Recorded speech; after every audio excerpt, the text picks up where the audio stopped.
سلطان محمد فاتح سلطنت عثمانیہ کے 7ویں سلطان تھے اور وہ تاریخ میں اپنی شاندار فتوحات خصوصاً قسطنطنیہ استنبول کی فتح کے لیے مشہور ہیں۔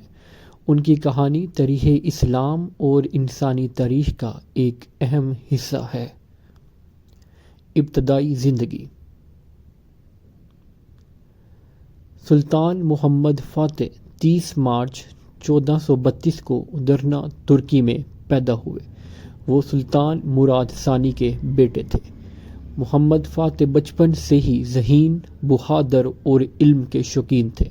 ان کی تعلیم پر خاص توجہ دی گئی، جس میں دینی، سائنسی، جنگی فنون اور مختلف زبانوں جن میں عربی، فارسی، یونانی، لاطینی کی تربیت شامل تھی۔ ان کے استاد شیخ آف شمس الدین نے ان کی شخصیت کو اسلامی اصولوں کے مطابق مضبوط بنانے میں اہم کردار ادا کیا۔ قسطنطنیہ کی فتح 1453۔ سلطان محمد فاتح کی سب سے بڑی کامیابی قسطنطنیہ، جو اس وقت بازنطینی سلطنت کا دارالحکومت تھا، کی فتح تھی۔ یہ شہر 1000 سال سے بازنطینی حکمرانی کے تحت تھا اور مسلمان اسے فتح کرنے کی خواہش رکھتے تھے، کیونکہ نبی کریم صلی اللہ علیہ وآلہ وسلم نے فرمایا تھا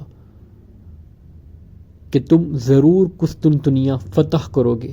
اس کا امیر بہترین امیر ہوگا اور اس کے لشکر کا سپاہی بہترین سپاہی ہوں گے۔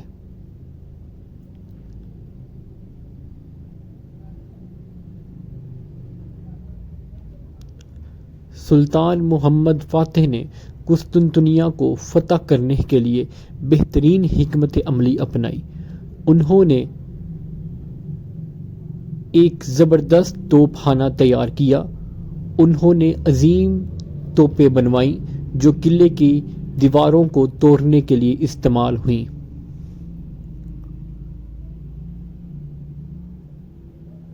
نمبر 2، سمندر سے حملہ۔ انہوں نے بحری بیڑا گولڈن ہارن میں پہنچایا، جہاں جہازوں کو خشکی کے راستے کھینچ کر لایا گیا۔ نمبر 3، محاصرہ۔ قسطنطنیہ کا محاصرہ 53 دن تک جاری رہا۔ 29 مئی 1453 کو شہر فتح ہوا۔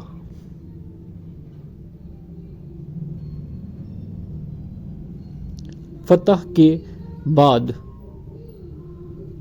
قسطنطنیہ کی فتح کے بعد سلطان نے شہر کا نام استنبول رکھا اور اسے سلطنت عثمانیہ کا دارالحکومت بنا دیا۔ انہوں نے وہاں اسلامی تہذیب کے آغاز کیا، مساجد، تعلیمی ادارے اور دیگر عمارتیں تعمیر کروائیں، آیا صوفیہ کو مسجد میں تبدیل کیا اور تمام مذاہب کے لوگوں کے ساتھ عدل و انصاف کا برتاؤ کیا۔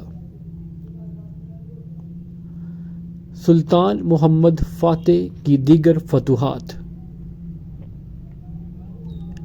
قسطنطنیہ کی فتح کے بعد سلطان نے کئی اور علاقے فتح کیے، جن میں بلقان، یونان، سریبیا، بسینیا اور البانیہ شامل ہیں۔ انہیں فاتح کا لقب دیا گیا کیونکہ انہوں نے 25 سال کی عمر میں ایک عظیم کامیابی حاصل کی۔ وفات۔ سلطان محمد فاتح نے 1481 میں 49 سال کی عمر میں وفات پائی۔ ان کی حکمرانی نے سلطنت عثمانیہ کو ایک عظیم سلطنت میں تبدیل کر دیا اور وہ مسلمانوں کے ہیرو بن گئے۔ سلطان محمد فاتح کی زندگی ایک مثال ہے کہ ایمان، علم، محنت اور حکمت کے ساتھ بڑی سے بڑی کامیابی حاصل کی جا سکتی ہے۔